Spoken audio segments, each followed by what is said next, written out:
Mire mi pecado y mi maldad, solo creo a Jesús en mi lugar, ayuda en mi gran necesidad,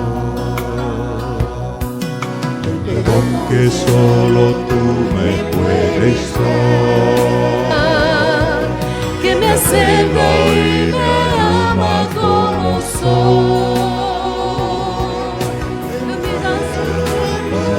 Gracias de Jesús, y tu ley en mi vivir pueda grabar. Purifícame con la sangre del Cordero Redentor,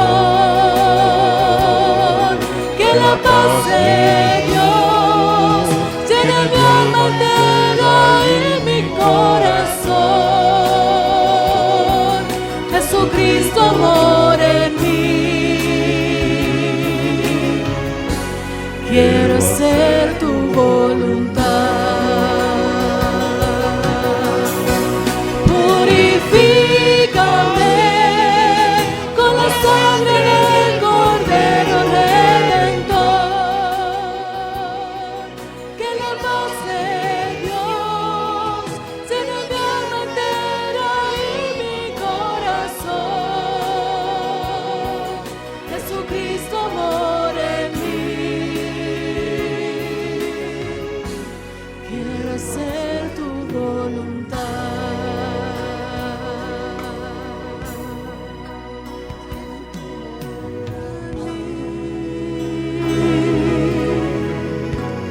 Quiero hacer tu voluntad.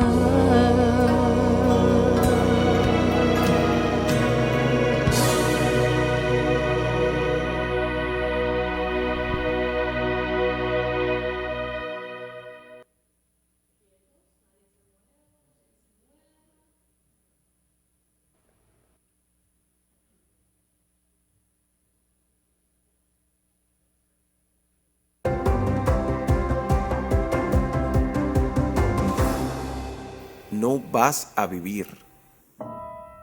Hola, feliz sábado. Me llamo Cubera y tengo 31 años. Mis padres provienen de un pueblo del interior de la India y ninguno tuvo una crianza cristiana.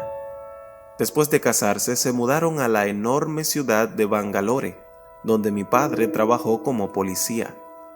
El primer embarazo de mi mamá fue complicado. Después de dar a luz por cesárea, la doctora dijo que se iba a morir. Todos se pusieron muy tristes. «Tu bebé es muy lindo», le dijo una mujer que estaba también ingresada en el hospital. «¿Me lo das?» «Yo lo adoptaré», le dijo una doctora. «No creo que tú sobrevivas y todo bebé necesita una madre». Pero una enfermera cristiana llamada Sarala le dijo a mi madre que no perdiera la esperanza. «Hay un Dios cuyo nombre es Jesús», le dijo. «Si crees en Él, todo saldrá bien». «No conozco a ese Dios», le respondió mi madre débilmente. «¿Puedes interceder ante Él por mí? ¿Puedes ayudarnos?» Mi mamá se durmió profundamente. Mientras dormía, Sarala puso una mano sobre su cabeza y oró a Jesús. Para sorpresa de todos, 3 días después, mi mamá se recuperó y regresó a casa con el bebé. Luego otros pacientes le contaron la oración que había hecho la enfermera y mi mamá se dio cuenta de que Jesús le había salvado la vida. En ese momento decidió comenzar a adorar a Jesús, pero no sabía a qué iglesia cristiana asistir. Mi padre la llevó directamente a una iglesia adventista.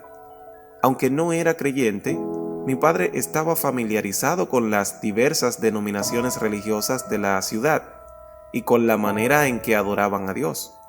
Uno de sus amigos le había dicho que la iglesia adventista era la única que obedecía completamente al Jesús de la Biblia. «Esta es la iglesia correcta», le dijo mi padre a mi madre, con gran seguridad. «Aquí es donde tienes que adorar a Jesús». «De acuerdo, así lo haré», respondió mi madre.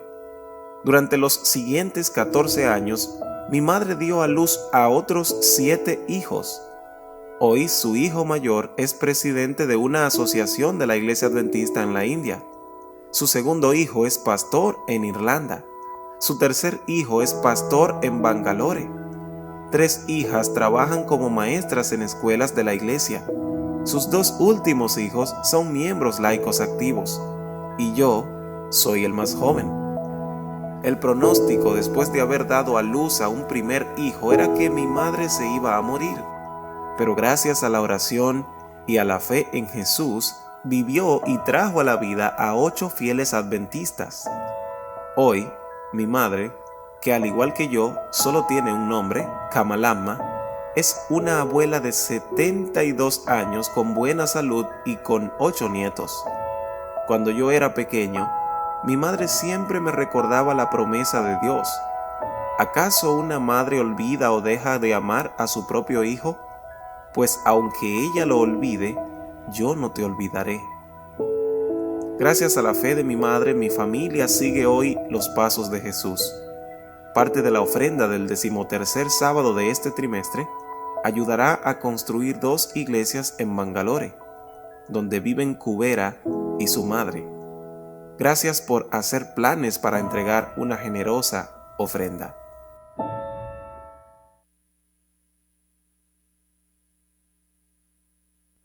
Con nosotros a 3 hermanos de nuestra iglesia que van a estar en la discusión de la lección de escuela sabática.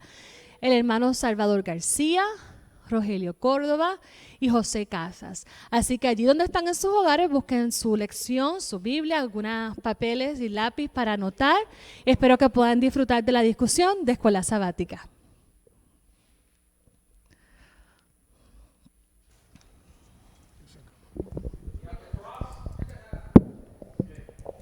Muy buenos días, queridos hermanos. Ustedes, Córdoba, Rogelio, y hermano Pepe Casas, Salvador.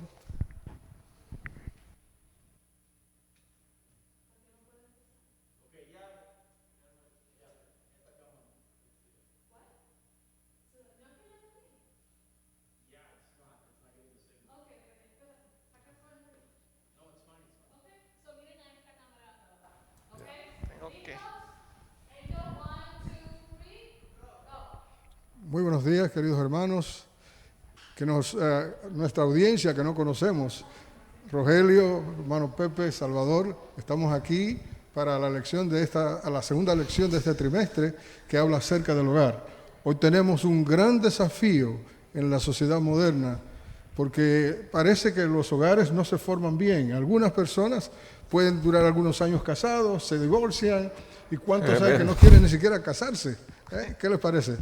Hermano Pepe Casas. Hablando de la familia. Hablamos de la familia. ¿Qué les parece a usted? ¿Qué mensaje habrá de la palabra de Dios que pueda darnos una orientación en estos días? Yo creo que entre los problemas que tenemos en estos días es que se ha dejado de lado la palabra de Dios mucho. Porque la Biblia es una fuente de información, de educación desde la creación, cubriendo todos nuestros aspectos. El aspecto de la salud, muy claro, pero ahora vamos a hablar de la familia y de los hijos y cómo se reunían. Al principio la Biblia no nos muestra muy específicamente, aparentemente, cómo eran las relaciones, porque no hay mucha comunicación que se dé, pero la historia nos muestra que sí hubo comunicación. Sí. Hubo comunicaciones muy claras, claro.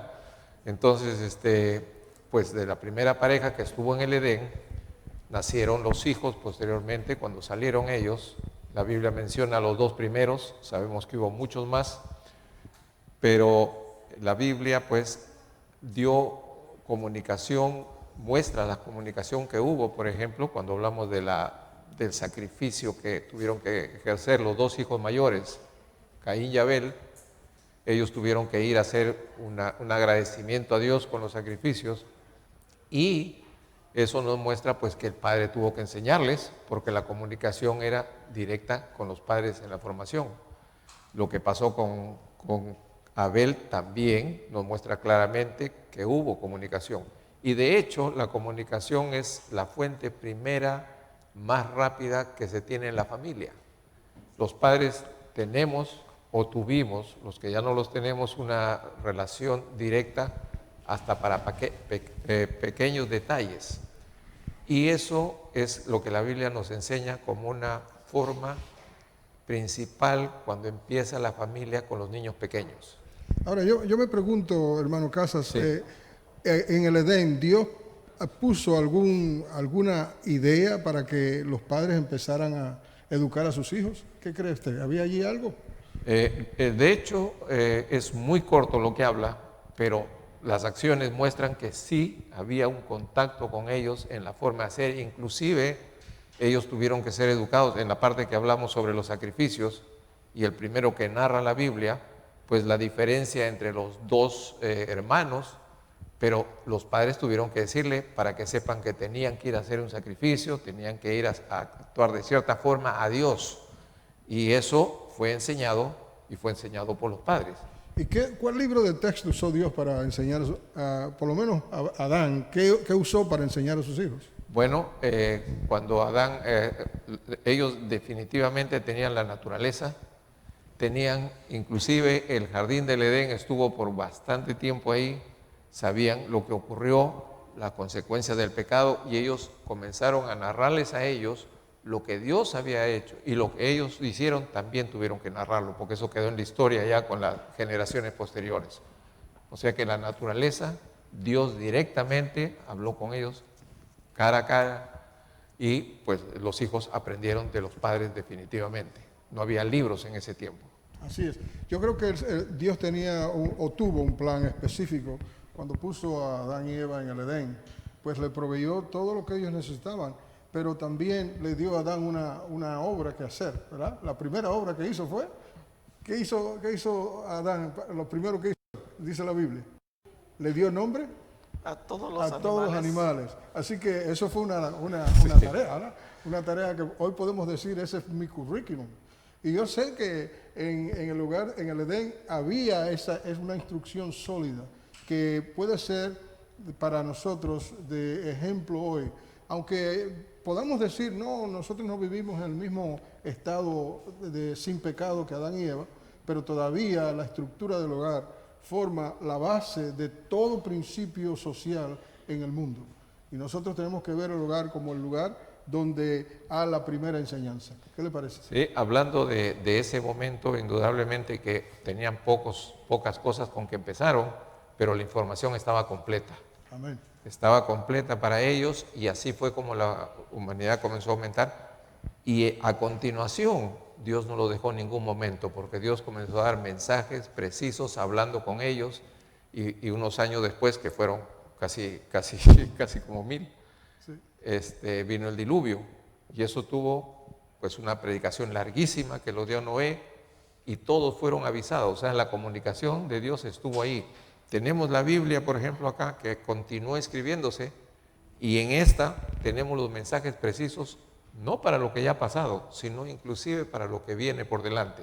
Comunicación directa de Dios que nos enseña. Ahora también nos enseña la importancia de la comunicación. Dice la Biblia que nosotros, o hablando a los padres, que tienen que enseñarle a los hijos, y una palabrita que ahora es más difícil, y a los nietos. Así es. Lo incluye los nietos. Vivimos un mundo movido. ¿Sabes algo? Me admira saber que Dios, ellos, por ejemplo, tenían que enseñar a sus hijos lo relacionado a la creación. Hoy día se enseña que hay evolución, pero Dios le dijo a Adán y le enseñó a Adán por principio que la creación había sido en 6 días. El movimiento de la luna, el movimiento del sol, el día, la noche, la centena, la sementera, todo estaba programado con el proceso de 6 días de creación. 7 días de creación, sí, porque el último día fue creado el descanso de Dios. Que para mí eso significó realmente el ir a la iglesia. Adán y Eva vinieron a la iglesia el 7º día y se comunicaron con Dios. Así que eso incluye la enseñanza del Edén. El hogar del Edén incluía la adoración al Dios de los cielos. Incluso ellos tuvieron el privilegio de comunicarse directamente con Dios. Amén.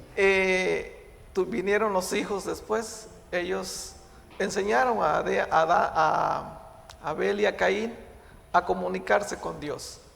Y ahí vemos el resultado de que Dios es grande y maravilloso, y de ahí venimos con esa comunicación hacia nuestros hijos, hacia nuestros nietos, y seguimos instruyéndolos en el camino del Señor.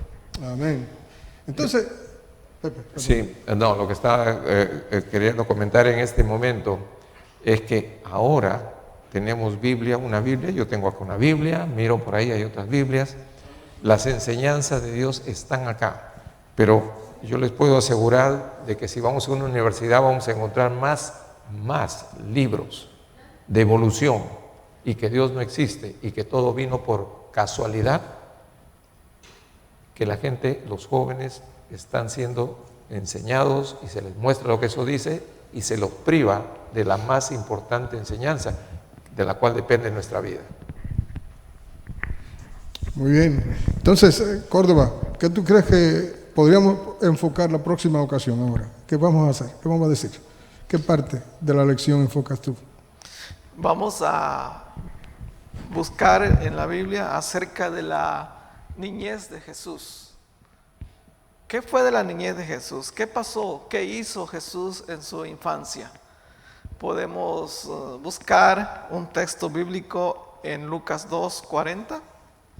Ahí nos habla acerca de que Jesús iba creciendo en sabiduría, en conocimiento, porque todo venía del Padre. Jesús era especial, o es especial para cada uno de nosotros, porque Él entregó su vida para poder salvarnos, para que tengamos una esperanza, una salvación en el futuro, que Cristo viene por segunda vez. Y vemos que hay muy poca información acerca de la vida de Cristo en su niñez. Incluso Jesús fue instruido por sus padres. Jesús no fue a una escuela para recibir conocimiento de las Escrituras. Simplemente sus padres se encargaron de enseñarles las enseñanzas de Dios. Y vemos que Jesús fue creciendo conforme a la sabiduría de su Padre Celestial. Incluso Jesús también fue carpintero como su padre José. Vemos que también Jesús trabajó como cada uno de nosotros hemos trabajado hoy en día, o seguimos trabajando. Él también fue un carpintero como su padre, y él crecía en conocimiento y en sabiduría. Ahora, hay algo interesante en esa parte de la historia, cuando Jesús se desapareció por 5 días de sus padres. ¿Qué hizo? ¿Qué nos enseña esa experiencia o esa historia? Jesús subió a Jerusalén con sus padres. Incluso cuando se terminó, podríamos decir, el servicio, ellos regresaron. De pronto se percatan que Jesús no iba con ellos. Empiezan a preguntar a sus parientes, a sus amigos, que si habían visto al niño Jesús, y nadie les dio razón de dónde estaba Jesús. Incluso ellos dijeron, bueno, nos toca regresar de nuevo al templo para verificar si Jesús está en la iglesia, en la sinagoga. Y la historia dice que fue un día de camino cuando se dieron cuenta y tenían que regresar otro día de camino, y fue después de 3 días de estar en Jerusalén que pudieron dar con Jesús. Así es, hermano García.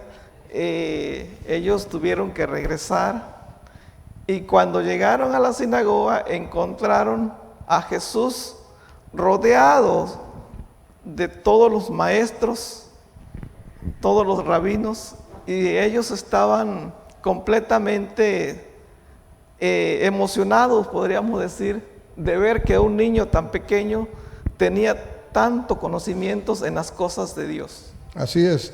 Y algo interesante, me parece a mí, que el hecho de que Cristo Jesús, teniendo 12 años, se quedó en el templo hablando de ese Mesías que ellos habían estudiado por tantos años, me dice que aunque era niño, él tenía muy buen conocimiento de las profecías, que a veces nosotros como padres no nos sentamos con nuestros hijos en nuestros días, podemos decir, hablar de las profecías, pero las profecías deben ser enseñadas a nuestros hijos. Después de enseñar el ministerio de Cristo que nos salva, la próxima y más urgente necesidad de nuestros hijos hoy, de que ellos aprendan qué es lo que Dios dice será el futuro, qué va a haber en el futuro que nos muestra que la palabra de Dios es veraz. Y eso son las profecías.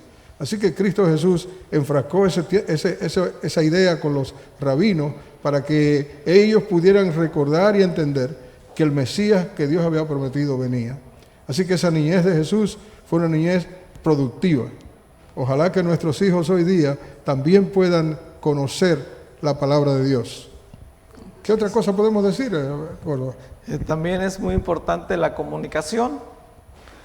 La comunicación es la base fundamental para comprender y entender lo que es el conocimiento. Sí, la mejor forma de enseñar es entablando amistad, ¿verdad, Pepe? Definitivamente la relación humana es la forma como Dios ha establecido para que se mantenga. Por eso es que cuando Él dio los escritores de la Biblia escribían la orden, el consejo, o como queramos verlo, era Dios que Dios dio es que se mantengan, ¿no?, conociendo la palabra y todo. Pero no solo que ellos hagan, sino que Dios guió mucho, porque posteriormente pues había los rollos. ¿Quién andaba con rollos? Pues se memorizaban la palabra, la aprendían. ¿A quiénes? No a los adultos, no a los viejitos como yo, sino eran los jóvenes que tenían que aprender eso. Entonces ellos tenían que tenerlo para llevarlo. Llegamos a una época en que eso de los rollos ya se dejó de lado, la gente creció mucho, el mundo, y tenemos la Edad Media, que por el siglo XV apareció la imprenta, aparecieron los libros, y los rollos ya no. ¿Por qué? Para tenerlos a la mano. Ahora los tenemos hasta en el bolsillo. tenemos la Biblia, podemos buscar los textos, podemos leer y enterarnos lo que Dios quiere que sepamos. Y realmente, si somos honestos, todos nos preocupamos por la vida. Alguien muere, un familiar, se sufre, se llora y hace todo. Pero lo que nos ofrece Dios es vida eterna.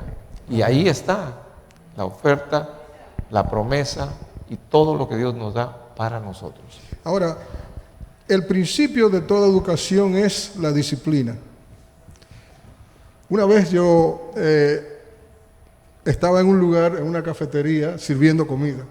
Entonces vino un doctor que se llamaba Dr. Kubo y me pregunta, ¿por qué? Él supo que yo enseñaba matemáticas y me pregunta, ¿por qué es que los jóvenes hoy día no aprenden matemáticas?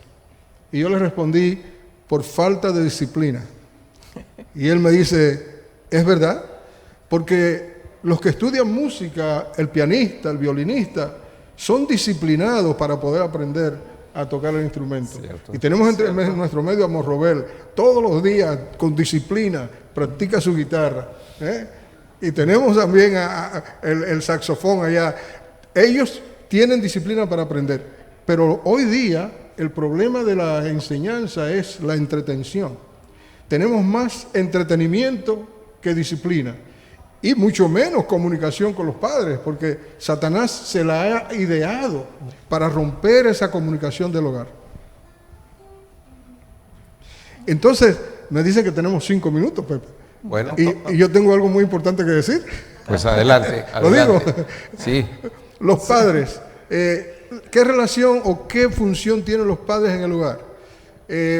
La palabra de Dios dice que no debemos hacer que nuestros hijos se airen.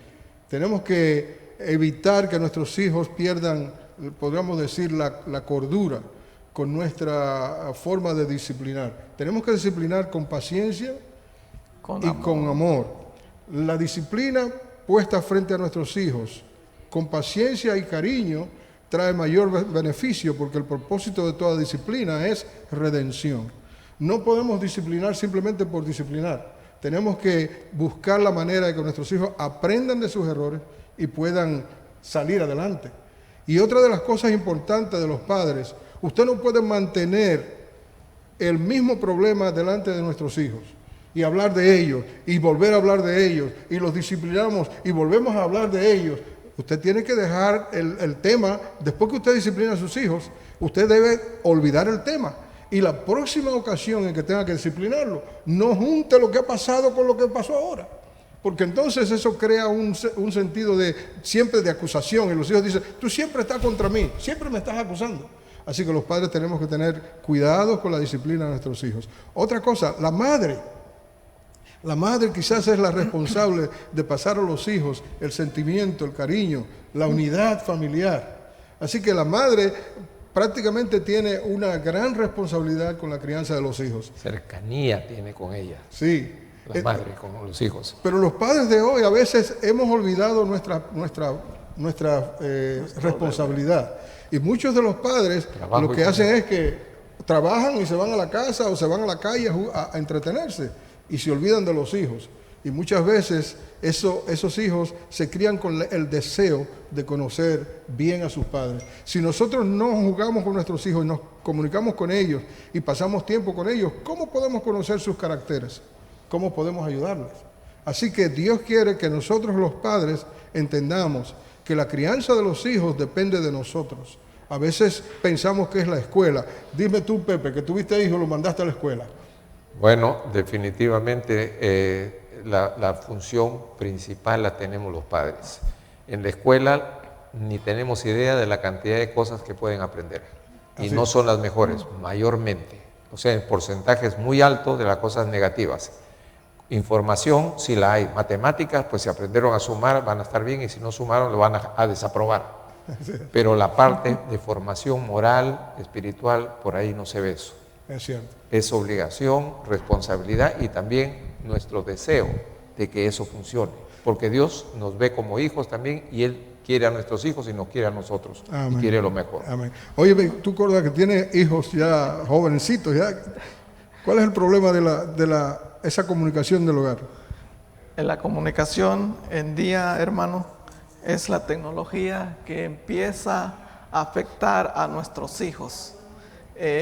Tenemos que tener cuidado, estar en comunicación con ellos para que haya una relación de padre e hijos. En mi caso, en casa a veces nos sentamos los cuatro a platicar y nos damos cuenta de que a veces en un descuido, cuando vemos, ya uno de mis hijos tiene el teléfono en mano y a veces le decimos, hijo, el teléfono puede esperar. Hay muchas formas de cómo decirle las cosas. No podemos llamarle la atención fuerte, sino con paciencia, con amor, mansedumbre, templanza, y ellos comprenden la situación de que queremos como padre lo mejor para ellos. Así Dios nos ayuda a inculcar los valores cristianos hacia nuestros hijos. Amén. Ahora, hay algo que yo quiero decir. Los padres no pueden sentar a los hijos como si fueran monumentos en el hogar, Claro. mientras que usted como madre hace todo el trabajo. Usted tiene que incluir a sus hijos en el trabajo del hogar para que pueda haber un desarrollo no solamente social, sino también de responsabilidad. Una de las cosas más importantes que los padres debemos enseñar es responsabilidad. Lo otro es disciplina, respeto. Yo como maestro tuve muchos problemas con jóvenes que venían allá y pensaban que yo era su sirviente. Y yo le decía, no, yo no soy tu sirviente. Yo no soy el que viene a hacerte aquí las cosas. Tú tienes que hacerlo por ti mismo. Y entonces muchos de ellos se rebelaban porque esa disciplina no la entendían ni la veían en sus hogares. Nuestros hogares deben ser un ejemplo de disciplina. Todos tenemos que trabajar. No podemos permitir que nuestros hijos se vayan a la cama o hagan las cosas lo que ellos quieren, sino que lo hagamos todos como familia. Yo tengo acá para cerrar una cita del Espíritu de Profecía de la Sierva de Dios que quiero compartir con ustedes, si me lo permiten. Es lo último que quiero hacer. ¿Dónde están mis lentes? Aquí los tengo. Allá los tengo.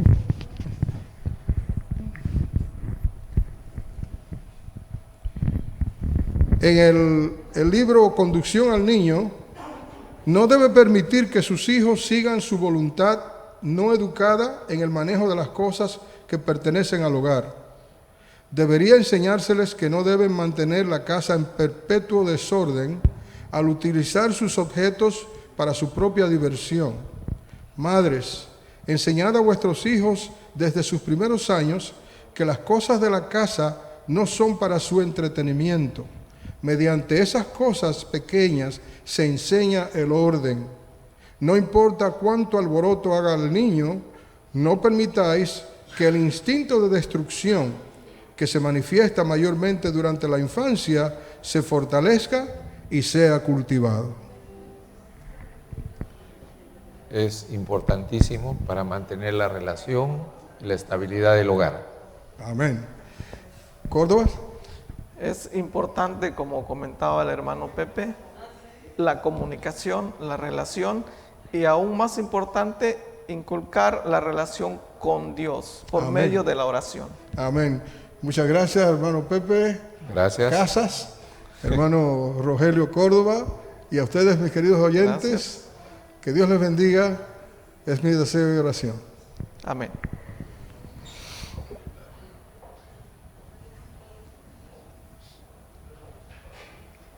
Nos sacaron de pantalla. Todavía estamos en la pantalla. Probar y ver. Historia de hoy.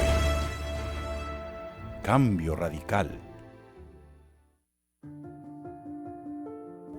Nuestras hijas, Luisa y Emily, desde pequeñas han estudiado en las escuelas de la red privada, aquí en la ciudad de Santa Cruz de Capibaribe, Pernambuco. Con el pasar del tiempo, nos dimos cuenta de que ellas estaban siendo muy influenciadas por los programas de la escuela.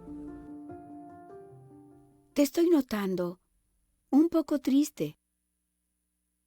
Mira, mamá, todos mis compañeros de la escuela, ellos están ensayando para bailar en la cuadrilla.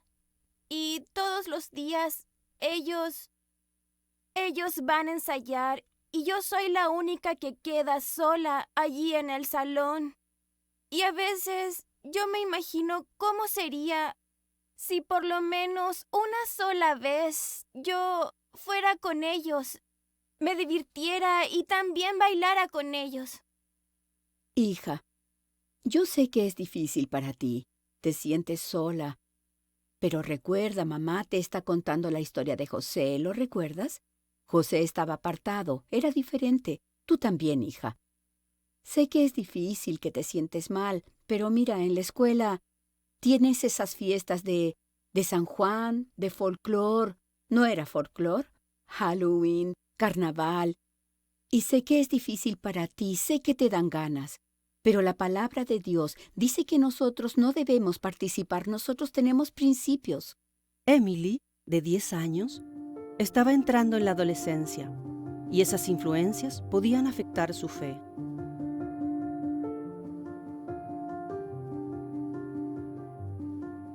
Hola, amor. Qué bueno que llegaste.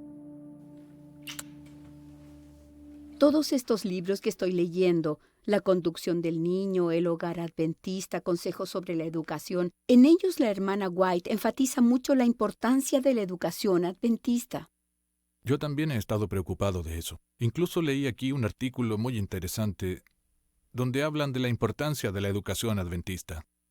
Matriculé a mi hija mayor y matriculé a mi hija menor en una escuela adventista, porque sé que allí ellas encontrarán lo que es más precioso y que necesitan: amor, aceptación, seguridad, valores bíblicos, disciplina redentora, desarrollo integral y armonioso. En resumen, un ambiente cristiano. La escuela más cerca de aquí queda en Caraurú, a 60 kilómetros de nuestra ciudad.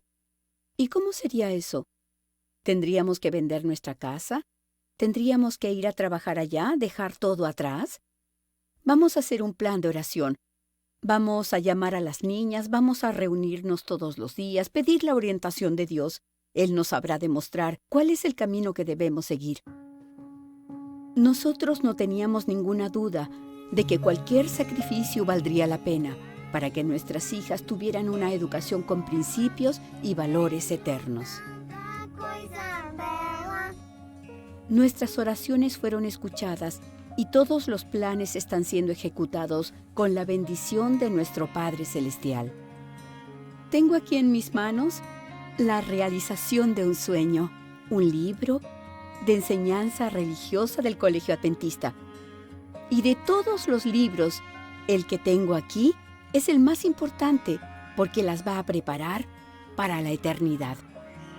La educación adventista era todo lo que ellas necesitaban.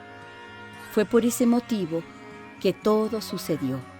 La distancia de 57 kilómetros entre Santa Cruz de Capibaribe y Caruaru nos obligó a dejar atrás nuestras raíces, amigos, casa propia y un trabajo consolidado. Nuestro mayor objetivo es poder llevar a nuestra familia a vivir a una ciudad aún más distante, la ciudad santa de Dios. Traudad y ved. Y ahora los invito a participar de este momento de adoración a través de los diezmos y ofrendas. Que Dios los bendiga.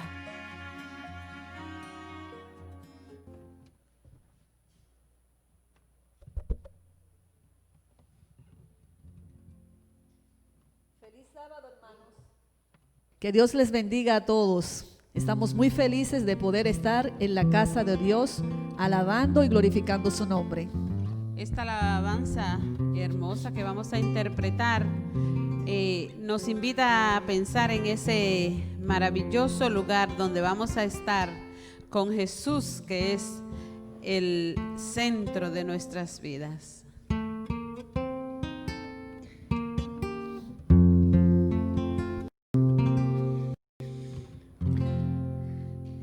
En el valle florece la rosa, la más bella del valle Sarón, y la vida en Cristo es hermosa si se acepta con el corazón.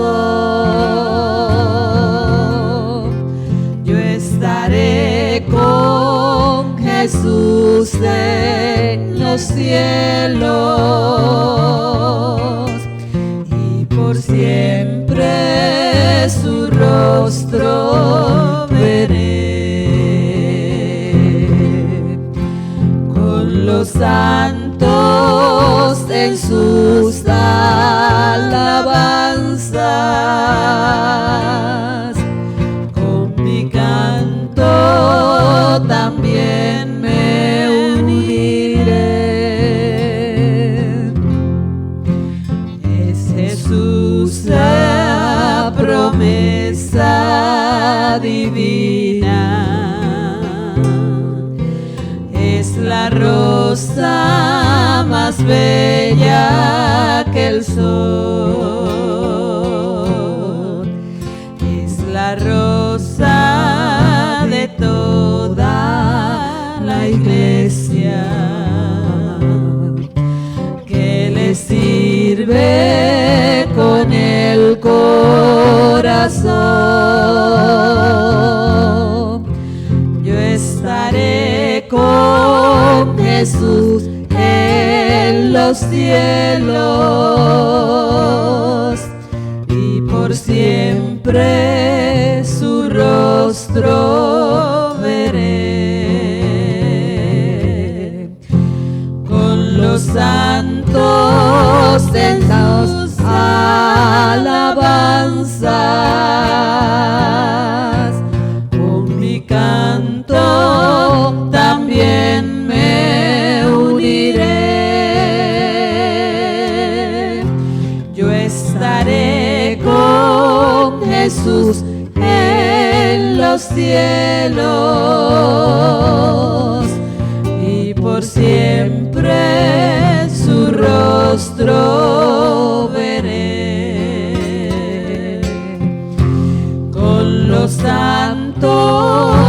en sus alabanzas.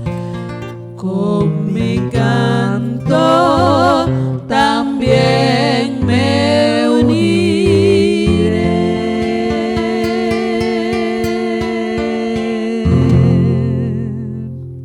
Gloria a Dios. Esa esperanza de ver a Jesús cara a cara y de estar con Él es la que debiera mantener nuestra fe firme y diciéndole al mundo que Cristo viene pronto. Ahora vamos a cantar Hay un bello país, el único país más bello de todos.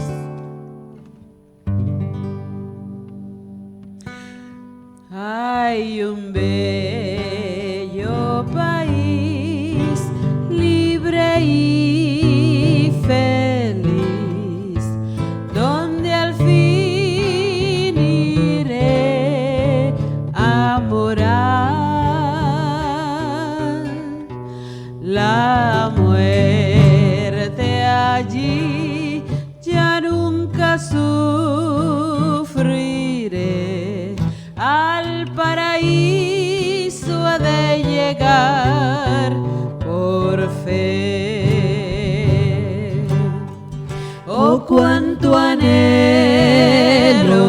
ver a Jesús allí y escuchar su dulce voz.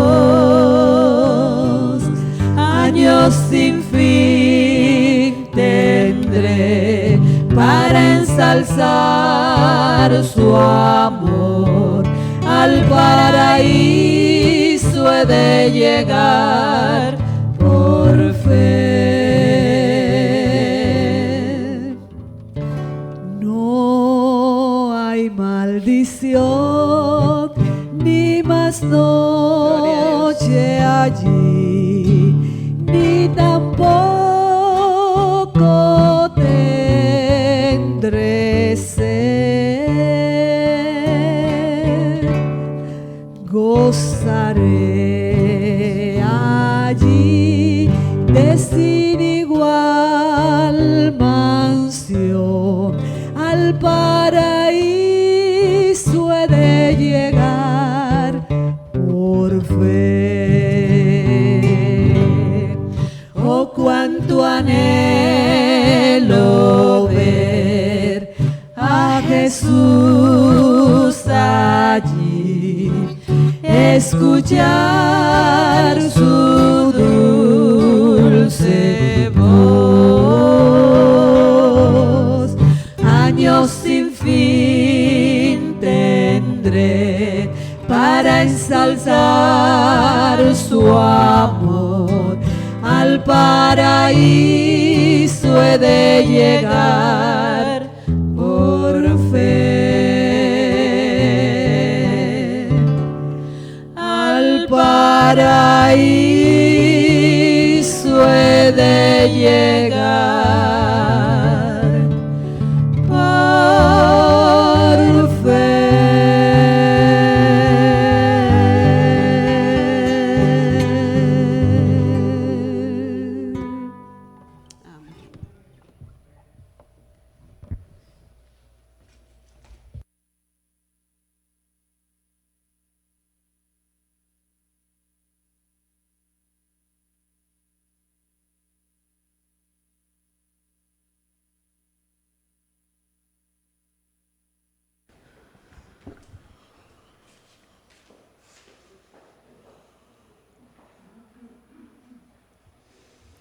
En esta mañana continuamos con la serie de estudio del libro de Apocalipsis con el pastor Pedro Fernández. Así que les pido allí donde estén que estemos listos, sin distracciones, para escuchar la palabra de Dios en esta mañana.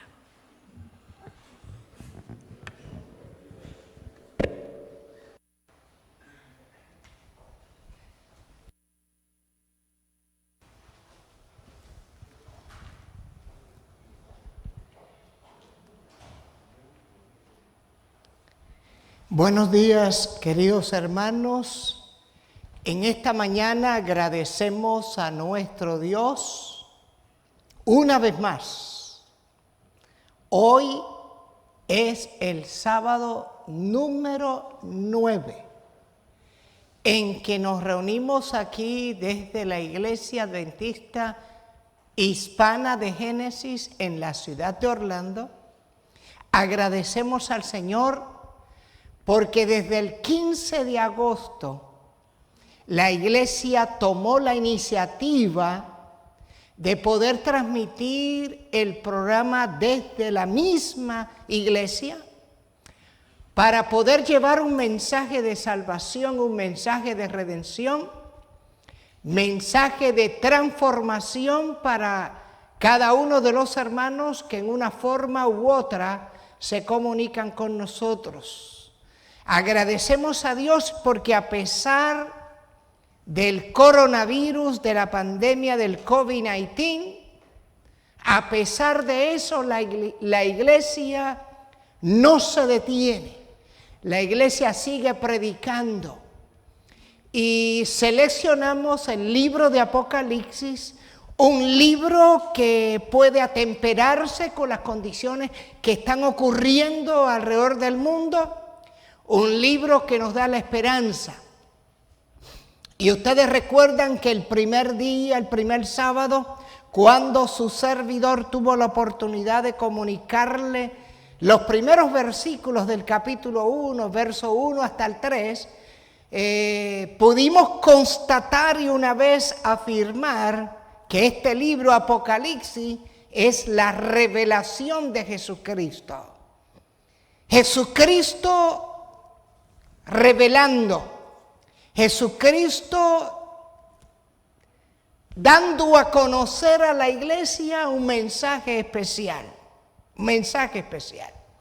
Y hemos tenido la oportunidad de hablar acerca de la revelación de Jesucristo. Hemos tenido la oportunidad de desarrollar la temática de cuando el apóstol Juan fue llevado a la isla de Pasmo. Allí lo exiliaron para callar su voz. Sin embargo, a pesar de que los enemigos querían callar la voz, fue allí en la isla de Pasmo donde el apóstol Juan tuvo la más hermosa y maravillosa revelación de Jesucristo. Y Juan allí se convierte en un hermano de la tribulación, un hermano sabiendo de que Dios estaba a su lado. Y allí Juan tuvo la maravillosa visión, la primera visión del Cristo resucitado, del Cristo glorificado. Y más adelante entonces tuvimos la oportunidad de describir el mensaje a las iglesias. Hoy, sábado 10 de octubre, nos disponemos a hablar acerca de la iglesia de Laodicea, la séptima iglesia de Laodicea. Si usted tiene su Biblia consigo, le invito a buscar el capítulo 3 del libro de Apocalipsis, capítulo 3, versículos 14 hasta el 22.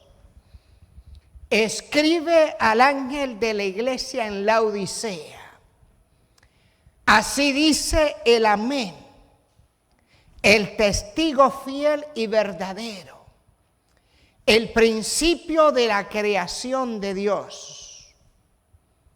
Yo conozco tus obras y sé que no eres frío ni caliente. Cómo quisiera que fueras frío o caliente. Pero como eres frío, eres tibio y no frío ni caliente, estoy a punto de vomitarte de mi boca. Porque tú dices, yo soy rico, he llegado a tener muchas riquezas, no carezco de nada, o sea, no me hace falta nada. Pero Jesús le dice, pero ¿no te has dado cuenta que eres un desventurado, un miserable, y que estás pobre, estás ciego, desnudo?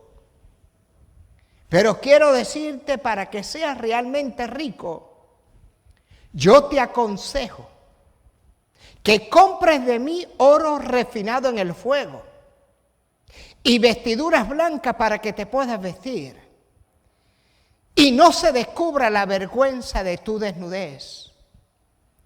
Unge tus ojos con colirio y así podrás ver. A todos los que amo, le dice Jesús, yo los reprendo, yo los disciplino, los castigo.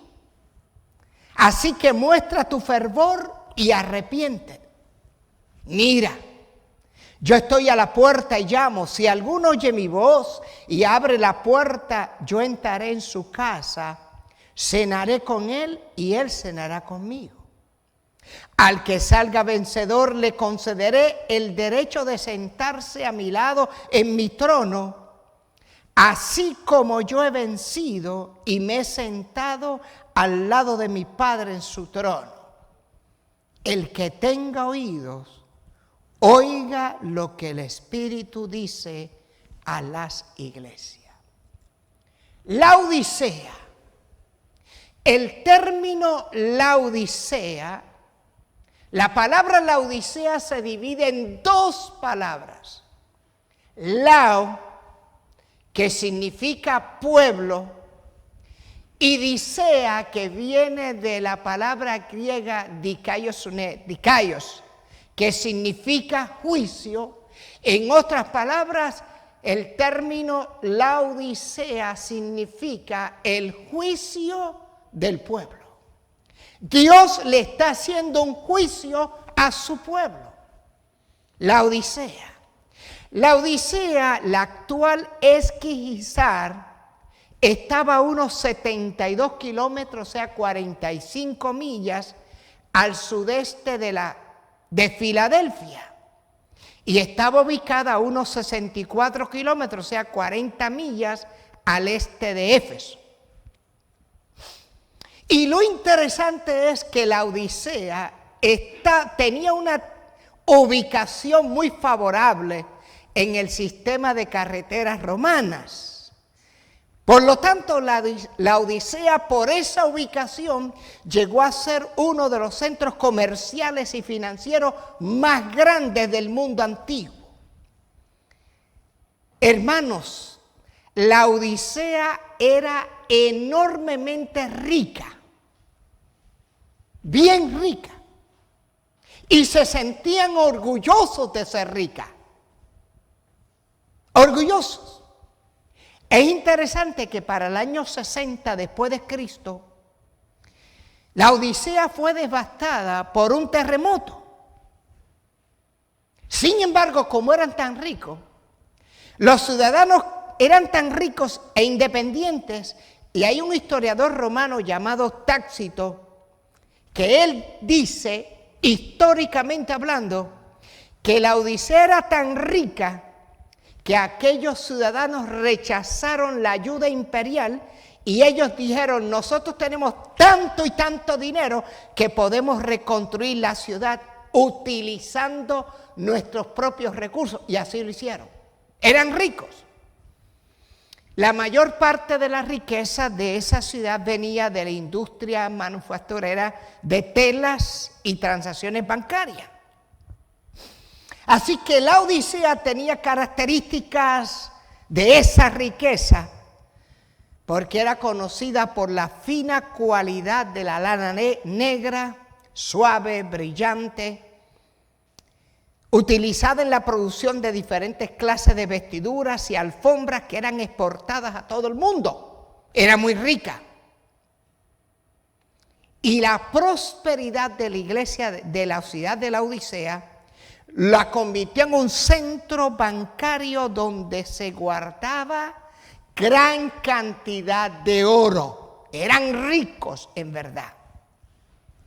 Y no solamente por esa industria de la tela que eran ricos, también Laodicea era famosa porque tenía una escuela de medicina.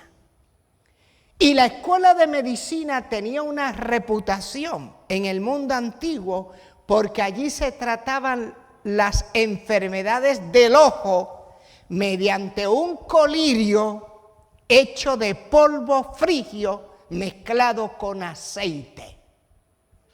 Cuando veamos esa descripción del colirio, usted se va a acordar históricamente por qué Jesús utiliza esas descripciones, porque Jesús va a temperar el asunto histórico con la vida espiritual de la ciudad. La prosperidad y el éxito comercial, financiero e industrial llenaba de orgullo a aquellos ciudadanos. Somos ricos. Y ese espíritu saturó a la iglesia. Los ciudadanos de la Odisea decían, somos ricos. Hemos llegado a ser tan adinerados que no tenemos necesidad de nada. Y ahora Jesús se identifica con esa iglesia. Y en el verso 14 usted va a notar que Jesús se identifica con la iglesia con 3 títulos. El amén, el testigo fiel y verdadero y el principio de la creación de Dios. El primer título es el amén. La palabra amén nos viene del hebreo vía del griego.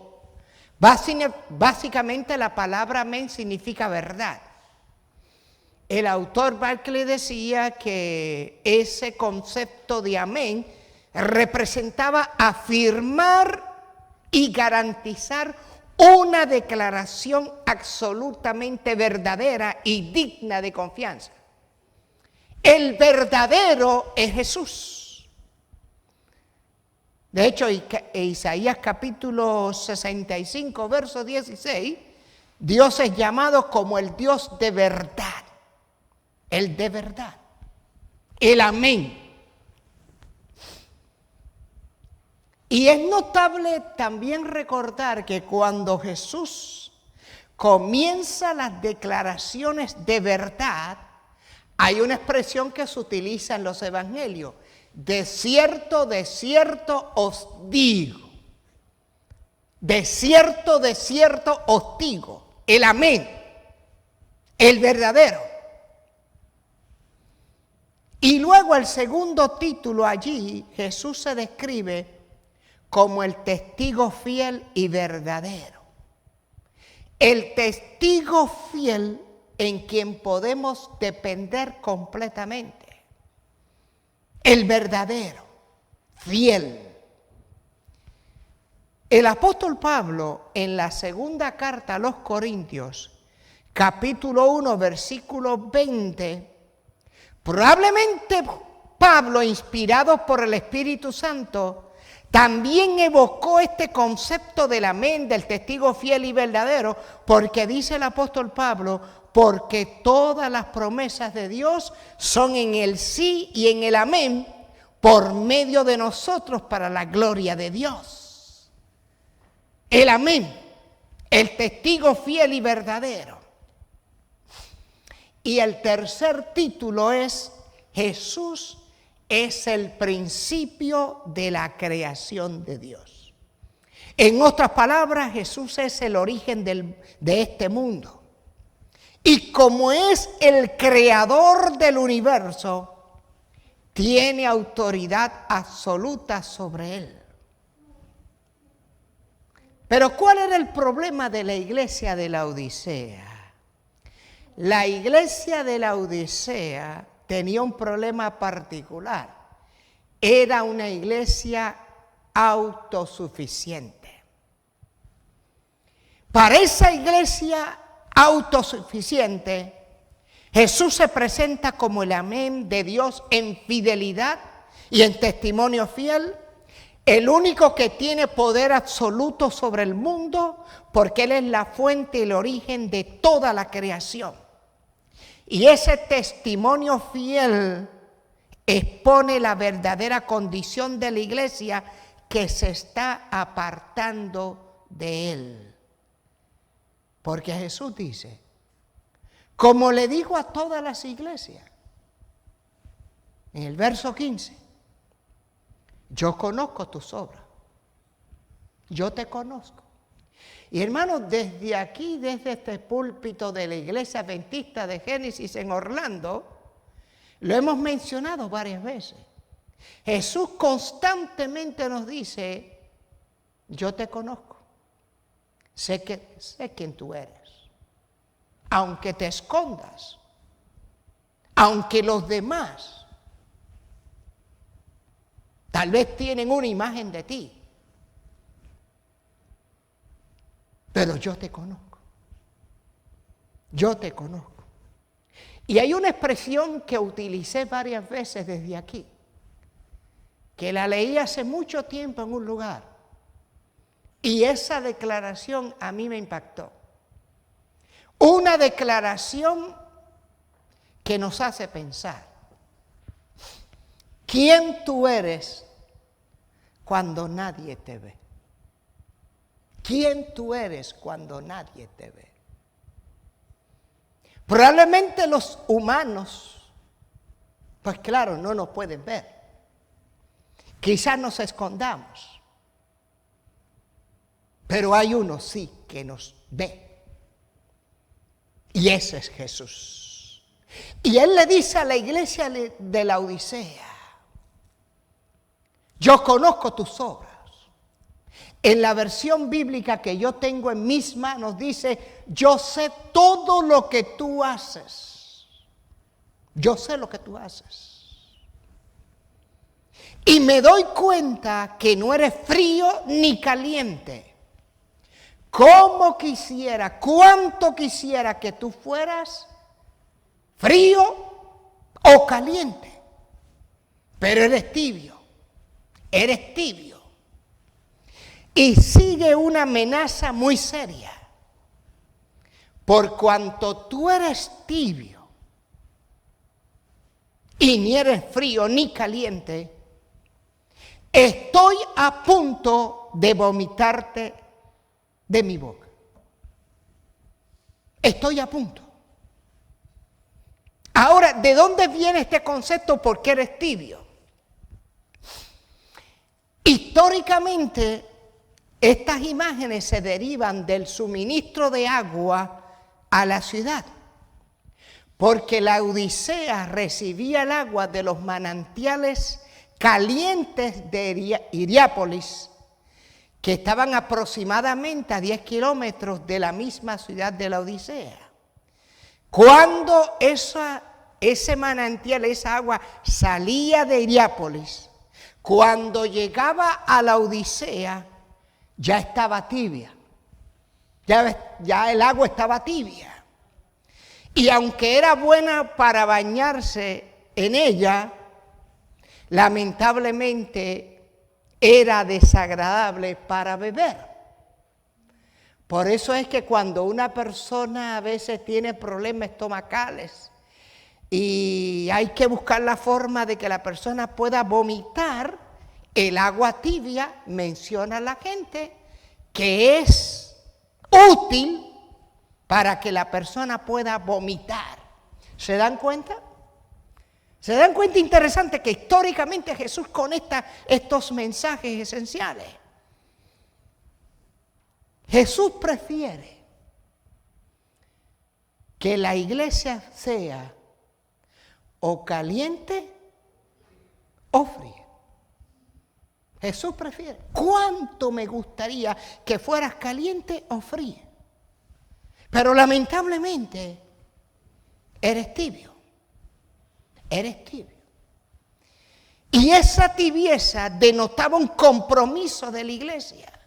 Porque es triste pensar que la Odisea estaba dividida entre Cristo y el mundo. El mundo. Ellos habían caído en una condición triste para la iglesia de hoy. Lamentablemente la condición de indiferencia y autosuficiente. Cuando tú te crees autosuficiente, cuando alguien te ofrece una ayuda, pero tú dices, no, yo estoy bien, yo no necesito de nadie. Eso era el problema de la iglesia de la Odisea. Yo no tengo necesidad. Estoy bien, ¿para qué? Por lo tanto, se torna indiferente porque entiende, no necesito nada. Qué triste, la iglesia de la Odisea estaban perdiendo el entusiasmo original y ya no tenían celos por las cosas espirituales. Cuando me puse a estudiar el mensaje a la iglesia de la Odisea, me pregunté, ¿será que nosotros como iglesia nos sentimos tan orgullosos de nuestras instituciones? ¿Nos sentimos tan orgullosos de los edificios que tenemos aquí en la Florida? ¿Será que nos estamos orgullosos del sistema hospitalario que tenemos aquí en la Florida? Los suntuosos palacios, una cosa increíble. ¿Será que podríamos llegar a un espíritu de autosuficiencia que digamos, nosotros estamos bien como iglesia? Tenemos tremendas instituciones hospitalarias, sistema de salud, tenemos el mejor sistema educativo, tenemos iglesias, templos hermosos y grandes. Sí, estamos bien. Estamos bien. ¡Wow!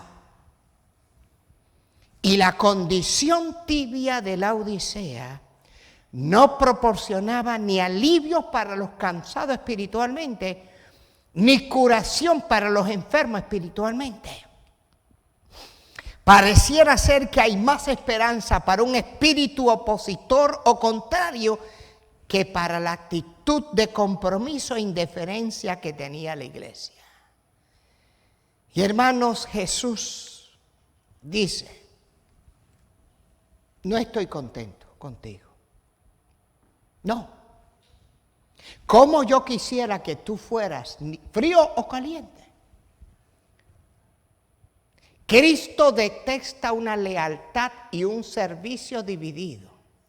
Dice el Evangelio, ninguno puede servir a dos señores. O sirve al uno o sirve al otro. Los laodicenses noten que no están siendo condenados por la apostasía. Allí no hay apostasía, allí no hay herejía, ellos no están condenados por eso. Jesús no encuentra pecados serios en los laodicenses, no lo encuentra. No. Pero tampoco encuentra nada bueno que decir acerca de ellos. La Odisea tampoco había sido perseguida.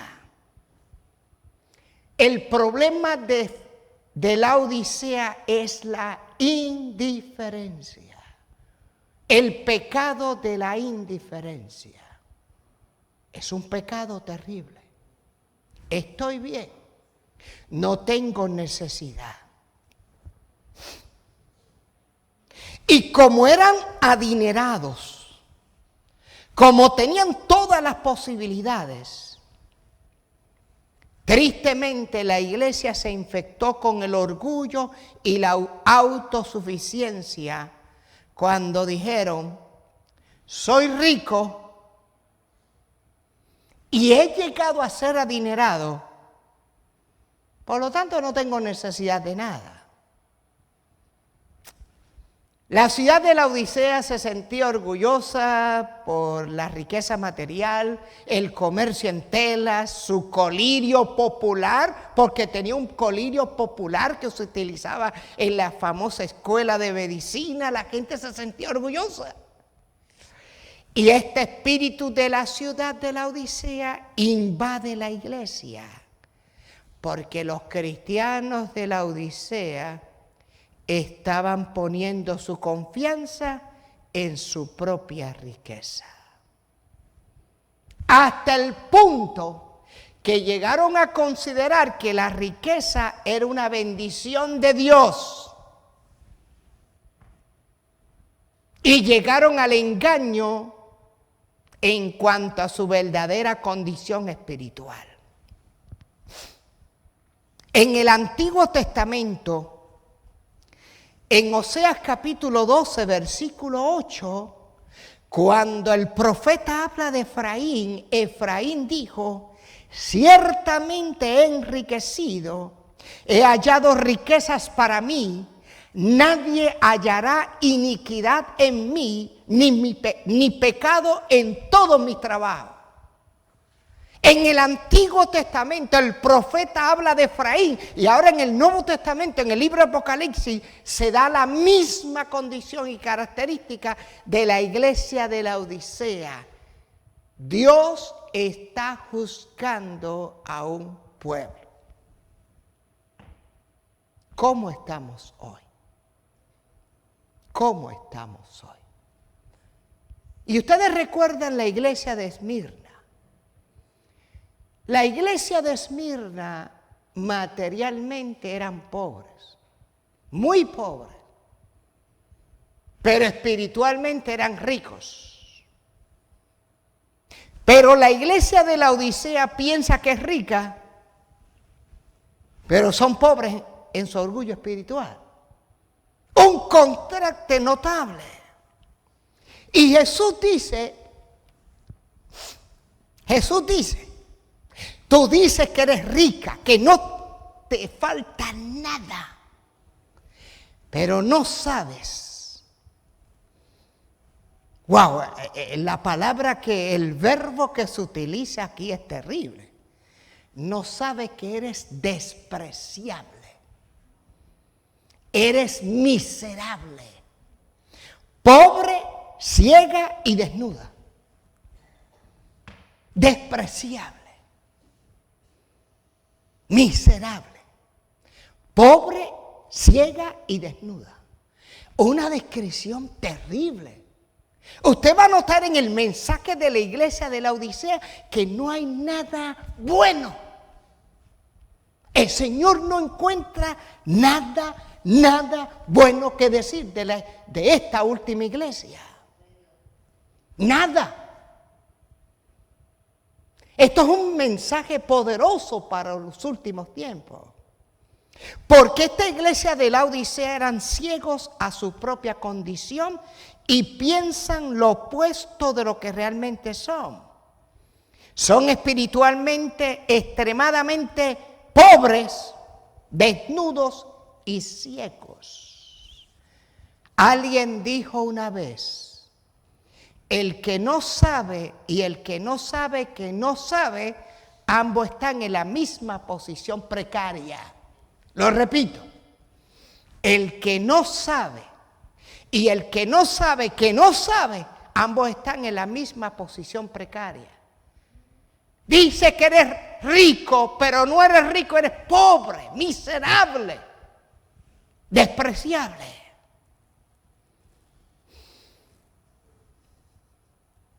Pero Jesús le da un consejo a la iglesia.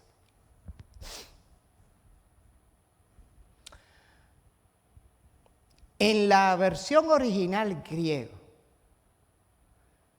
la Biblia dice: estoy a punto de vomitarte.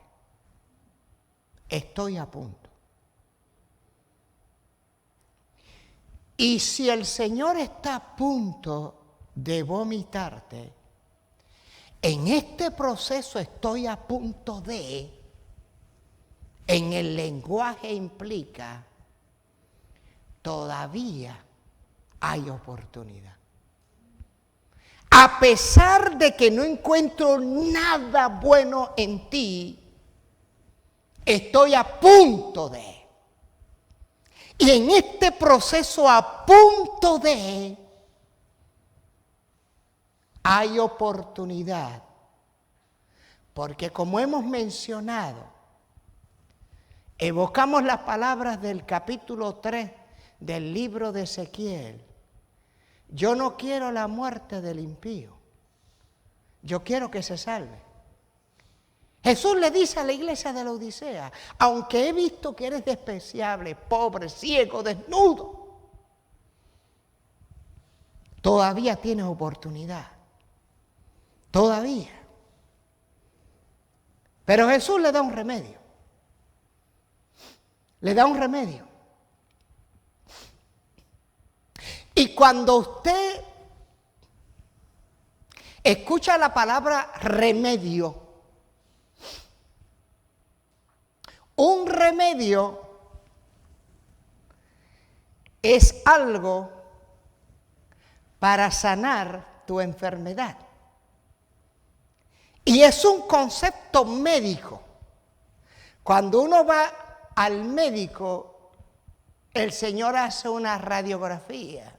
Y ustedes van a notar que yo les invito que ustedes repasen de nuevo el mensaje a las iglesias de Apocalipsis.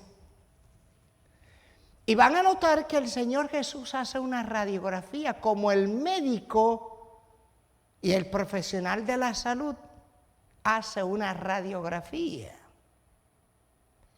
Y una radiografía, por ejemplo, cuando usted tienen que sacarle alguna muestra, un estudio de radiografía, es para ver más allá. Hoy día cuando vamos al médico y nos dicen hay que hacerle un MRI, es una radiografía más potente para ver a lo más profundo de lo que tú tienes. El médico de los médicos hace una radiografía. Y el Señor dice allí, yo te voy a dar un remedio. Primero,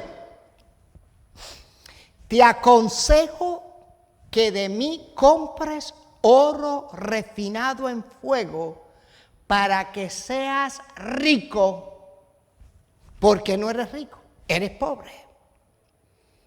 Y el hecho de que el Señor dice allí, te aconsejo que de mí compres oro refinado en fuego, implica que tienes que dar algo a cambio de lo que tú puedas recibir. Tienes necesidad de renunciar a tu orgullo. Tienes necesidad de renunciar a tu autosuficiencia, porque eres el que dice que no necesito de nada, pero necesitas comprar algo de mí para quitarte esa autosuficiencia. Te la voy a quitar si tú quieres, porque no te voy a forzar. Necesitas quitarte el manto de la autosuficiencia y vestirte del manto de la justicia de Cristo. De hecho, hay un texto cuando dice oro refinado en fuego. El apóstol Pedro, en la primera de Pedro, capítulo 1, versículo 7, pareciera ser que Pedro, bajo la inspiración del Espíritu Santo, describe este concepto de oro refinado en fuego. Dice, para que sometida a prueba vuestra fe, mucho más preciosa que el oro, el cual perecedero se prueba con fuego, se hallada en alabanza, gloria y honra, aunque sea manifestado Jesucristo. El oro refinado en fuego, representa la combinación de la fe y el amor. La fe y el amor. Y el mensaje de la iglesia de la Odisea, el concepto de la fe es confiar en mí como tu Salvador personal y dejar de confiar en ti. Quitarte esa autosuficiencia. Y quiero decirle, hermanos, que una persona puede tener riqueza. Y la riqueza no es malo. Siempre y cuando la riqueza no ocupe el primer lugar. Porque Abraham era rico. Rico. Job era rico. Pero la riqueza de ellos no ocupó el primer lugar. Fue la fe de ellos. La riqueza no puede comprar la felicidad y menos la espiritualidad. Te aconsejo que compres de mí oro refinado en fuego.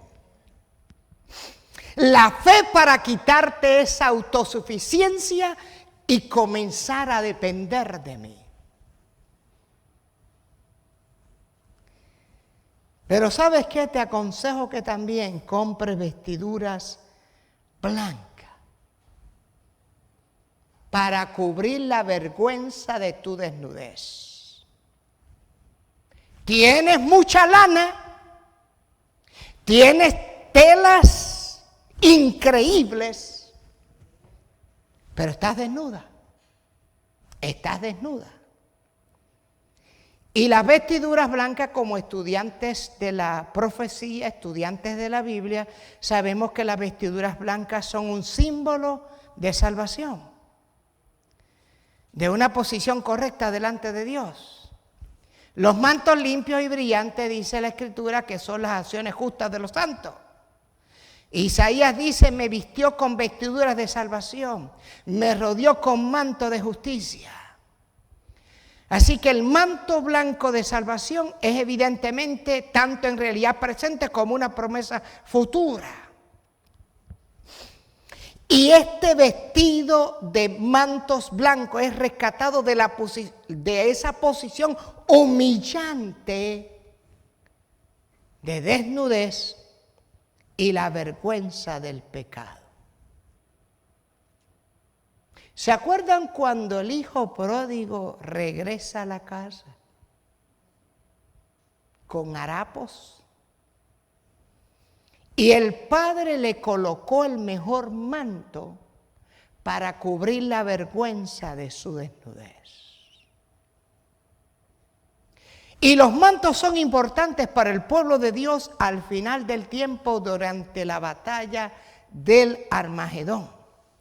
Dice Apocalipsis 16, verso 15, bienaventurado el que vela y guarda sus ropas para que no ande desnudo y vean su vergüenza.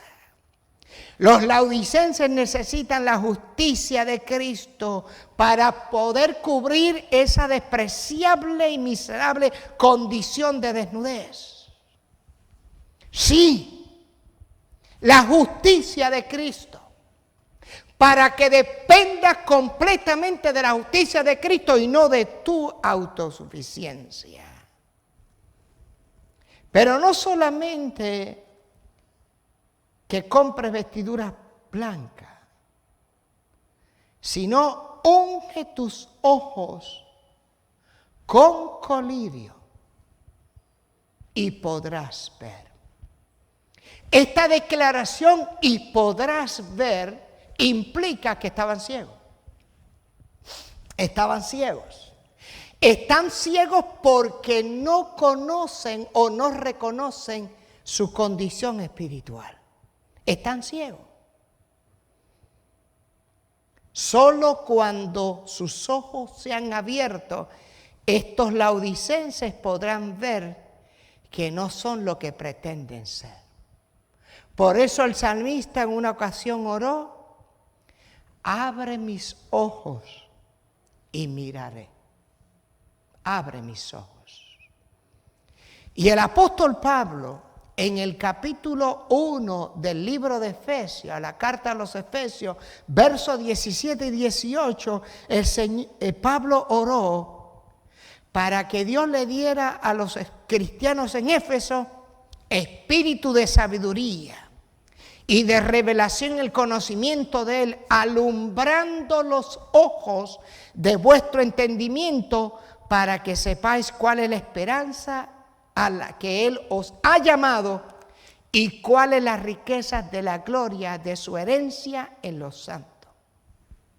¿Qué necesitaba la iglesia de la Odisea? La influencia del discernimiento y la operación del Espíritu Santo en sus corazones. Necesitaban el colirio del Espíritu Santo, porque el Espíritu Santo es la tercera persona de la divinidad que nos ayuda a ver en la diferencia entre lo bueno y lo malo, el Espíritu Santo. Los laodicenses no quedan en una situación desesperanzada, todavía tienen una oportunidad para arrepentirse. Y lo interesante es que Jesús le dice a todos los que amo, a todos los que amo, yo te amo, iglesia de la Odisea. Así como se le dirigió a la iglesia de Filadelfia, yo los amo. Y porque los amo, los disciplino. Los disciplino. Los hermanos que tuvieron la gentileza de desarrollar la lección de escuela sabática hoy, en un momento dado hablaron del término la disciplina. Y cuando los padres disciplinan a sus hijos, el propósito de la disciplina es formar un carácter. Formar un carácter no solamente para este mundo, sino para la eternidad. La disciplina no es para que los padres digan aquí mando yo, no. La disciplina es para formar un carácter para convertir a hombres y mujeres de éxito en el mundo en que le ha tocado vivir. Y el padre que ama al hijo lo disciplina. Lo disciplina. Claro. El libro de Proverbios capítulo 3 versículo 12, el sabio Salomón menciona allí, Proverbios capítulo 3, versículo 12, porque Jehová al que ama, castiga, como el padre al hijo a quien quiere. Claro, este concepto de castigo en la iglesia se ha discutido mucho tiempo, este concepto de castigo. El castigo tal vez, si usted en la niñez fue producto de castigos que hoy día lo traducimos como maltrato o abuso, la Biblia no habla de ese concepto de castigo. La Biblia no está de acuerdo con el maltrato, con el abuso. La palabra castigo implica disciplinar, implica guiar. Y disciplina viene de la palabra discípulo, y el discípulo sigue al maestro.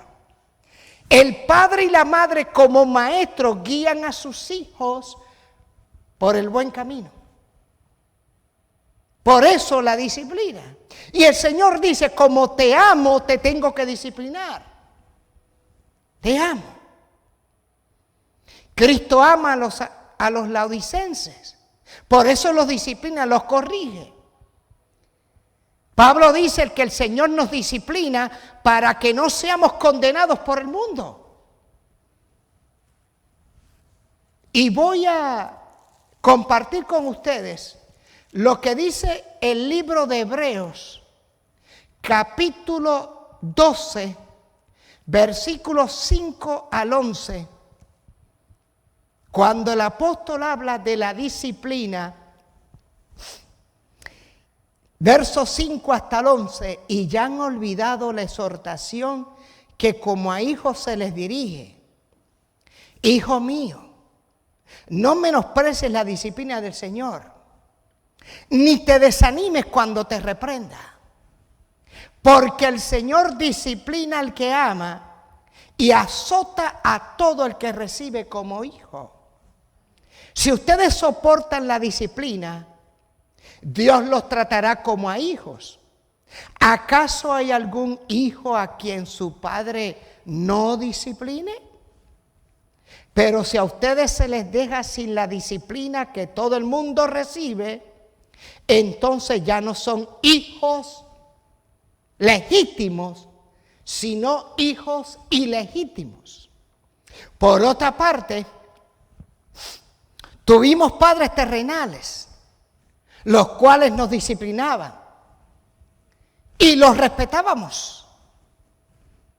¿Por qué no obedecer al Padre de los Espíritus y así vivir? La verdad es que nuestros padres terrenales nos disciplinaban por poco tiempo y como mejor les parecía a ellos. Pero Dios lo hace para nuestro beneficio y para que participemos de su santidad. Claro que ninguna disciplina nos parece alegres al momento de recibirla. Y cuando yo estoy leyendo estos versículos, pareciera que interesante que los padres que me están escuchando, cuando tienen que administrar el proceso de la disciplina,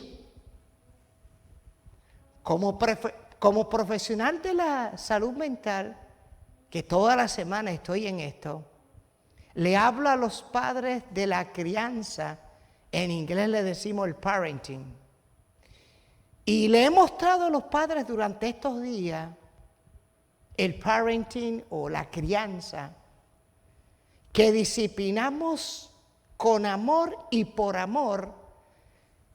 Pero mire el verso 11, la Biblia lo describe. Los hijos les va a parecer, no les va a parecer que la disciplina es alegría. Dice, claro que ninguna disciplina nos pone alegre en el momento de recibirla, sino más bien triste, pero después de ser ejercitados en ella, nos produce un fruto apacible de justicia. Tal vez en otra ocasión, desde aquí, desde la iglesia de Génesis, podemos dar tal vez un tema acerca de los principios de la disciplina, de la crianza efectiva, del parenting, como le decimos en inglés. Sí, la disciplina. ¡Wow! Y Jesús sigue amando a la iglesia. Lo sigue amando a pesar de que no seamos el sujeto, no correspondamos a ese amor. ¿Y sabe qué? La iglesia de la Odisea es reprendida porque el Señor dice allí, todos los que amo yo los reprendo y los castigo para que seas celoso. Y la palabra celoso es la palabra para que seas caliente. Para que seas caliente.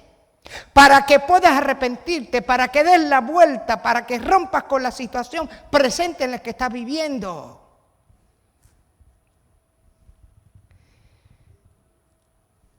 El verso 20, el Señor nos dice allí, he aquí, yo estoy parado a la puerta.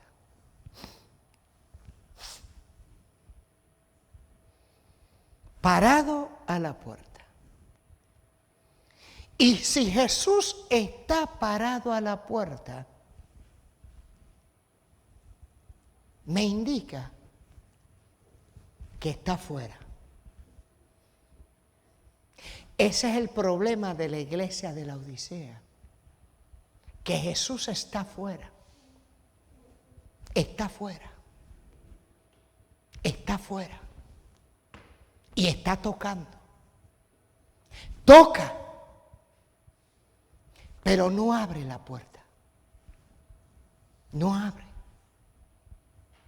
No la abre. Porque quien debe abrirla eres tú y soy yo. Él está fuera. Y ese es el problema de la iglesia indiferente, autosuficiente, que ha sido rica, que lo ha tenido todo y dejó a Jesús afuera. Y llegó Jesús. Llegó Jesús. y está parado a la puerta.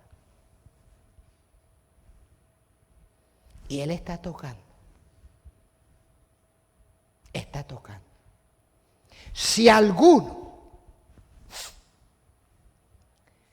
decide, porque no te voy a obligar, si tú decides escuchar mi voz, la escuchas, porque estoy afuera.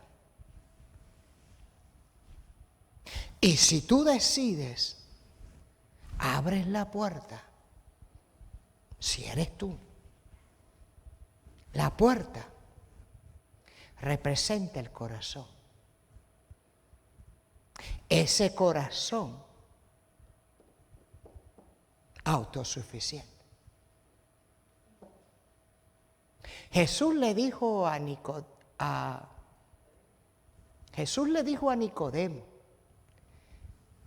y le dijo a varios personajes de la Biblia: eres tú, eres tú, eres tú el que decides.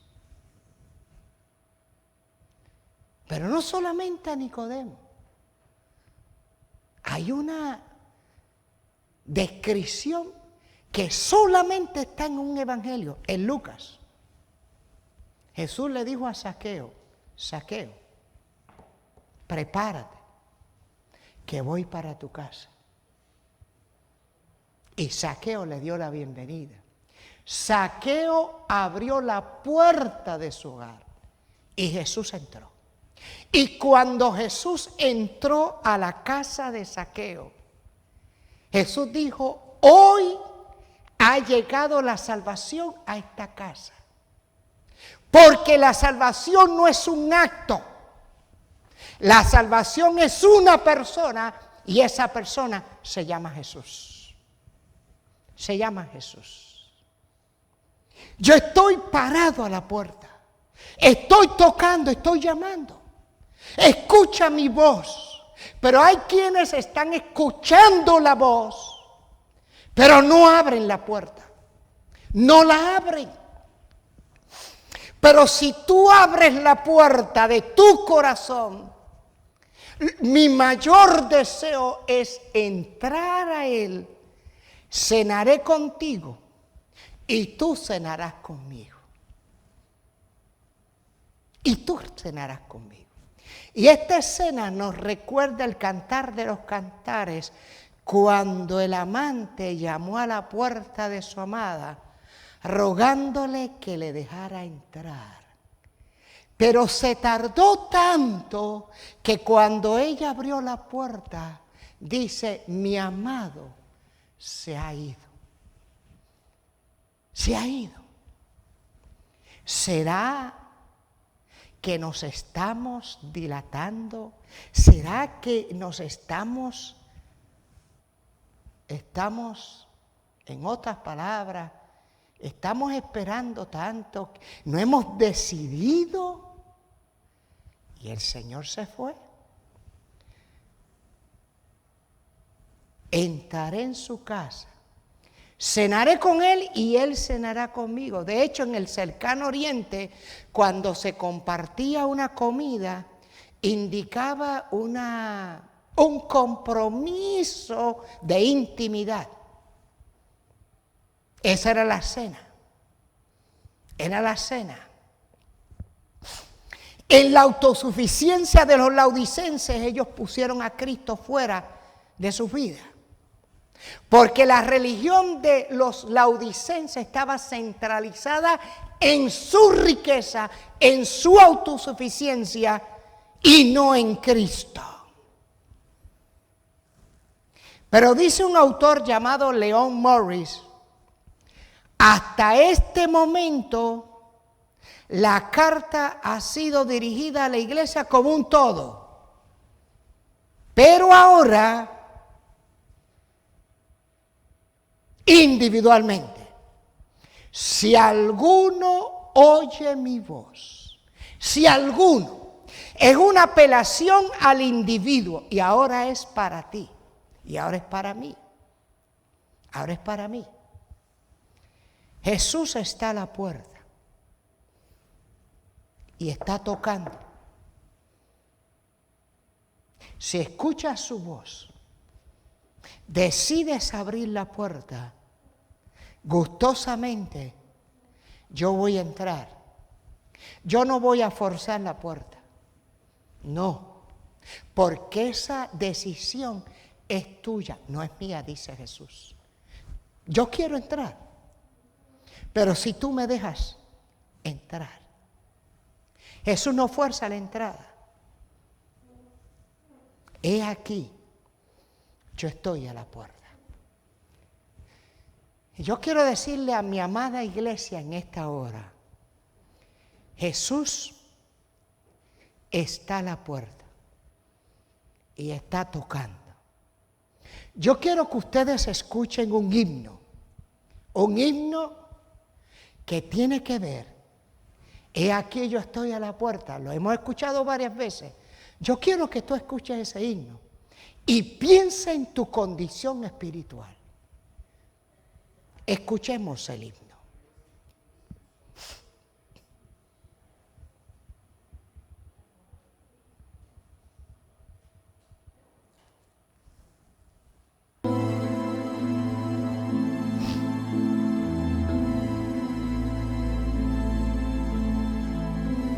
He aquí yo estoy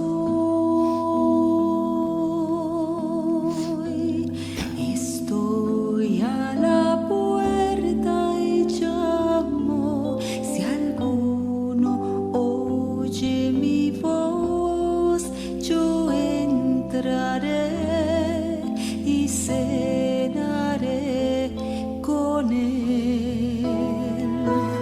He aquí yo estoy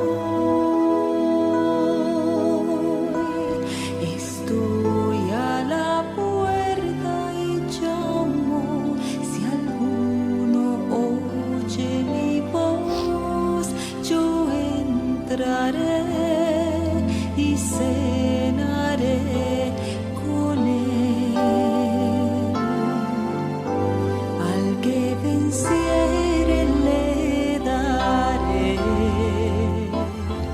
que se siente conmigo en mi trono, así como yo he vencido y me he sentado con mi Padre. Al que venciere le daré que se siente conmigo en mi trono, así como yo he vencido y me he sentado con mi Padre.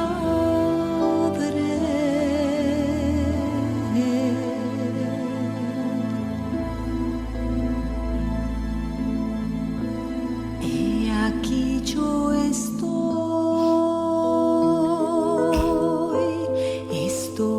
a la puerta y llamo. Si alguno oye mi voz, yo entraré y cenaré con él. He aquí yo estoy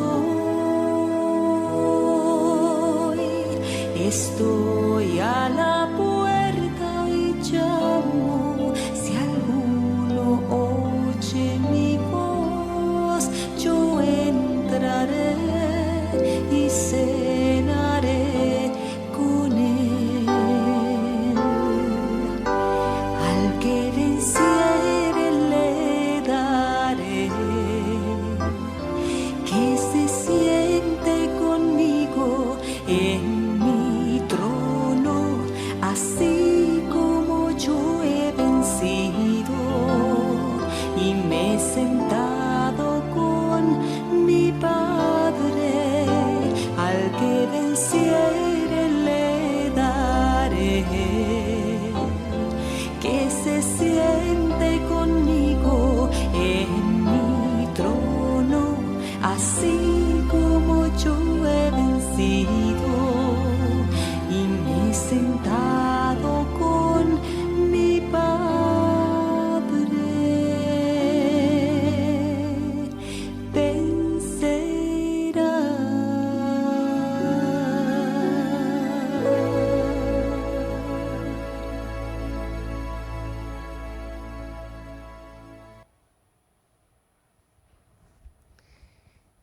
Finalmente, Jesús le hace una promesa al vencedor. Si abriste la puerta y me has permitido que yo entre y estamos cenando juntos, estamos compartiendo juntos, estamos caminando juntos, Señor hace una promesa: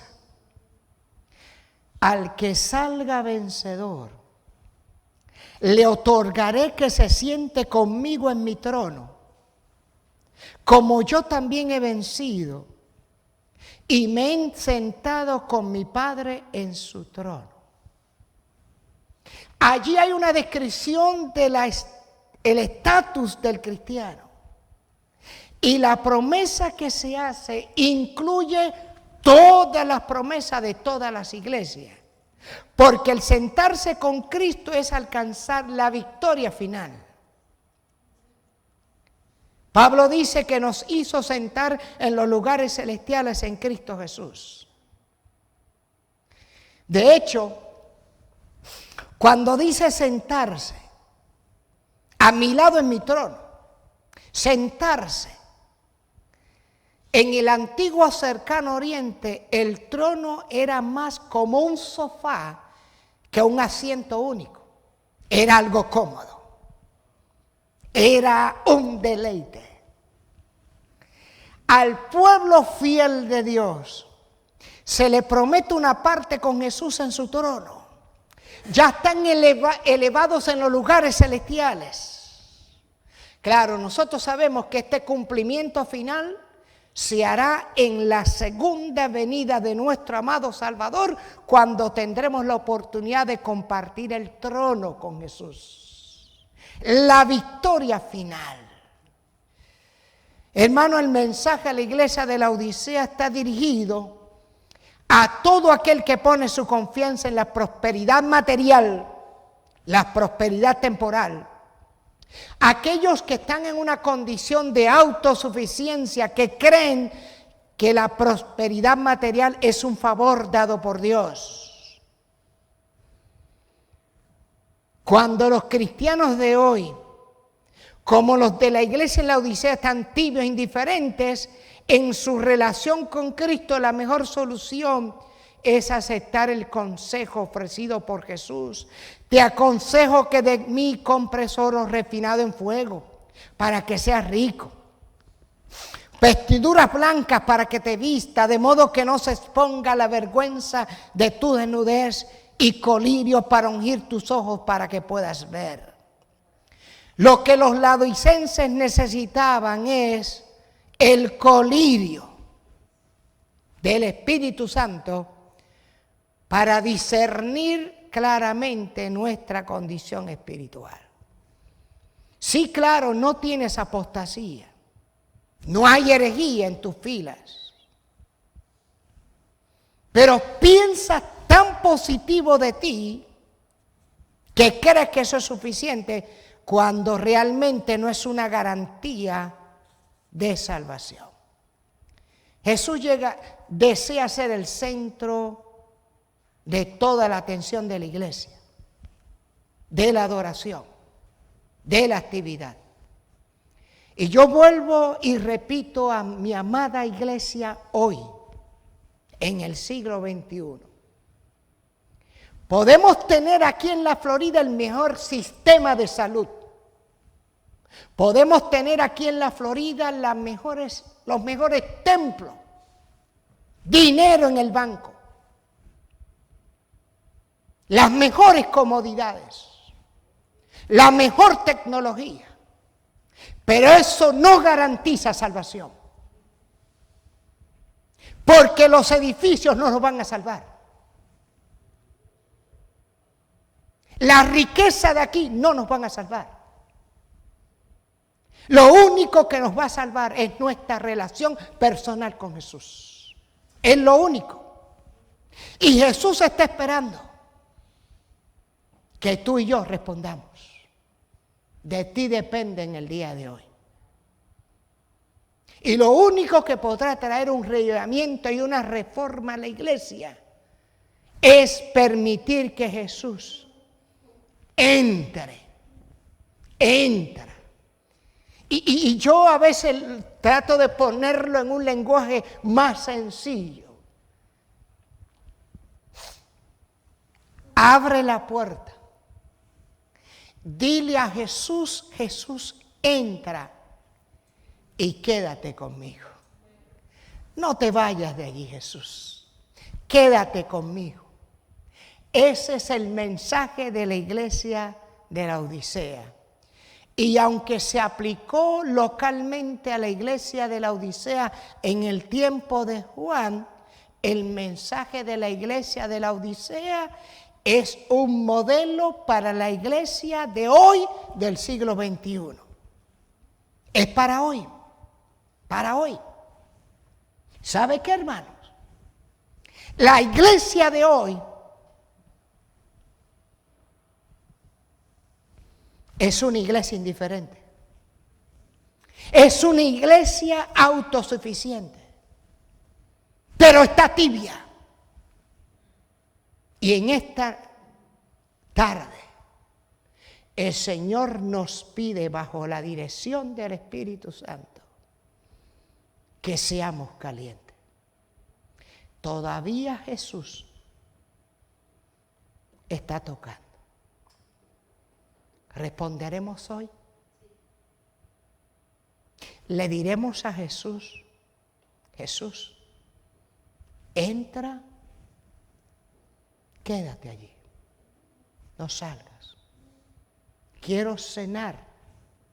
Es más, quiero desayunar, quiero almorzar, quiero cenar contigo, quiero estudiar contigo, quiero trabajar contigo, quiero jugar contigo, quiero hacerlo todo contigo, porque sin ti nada soy.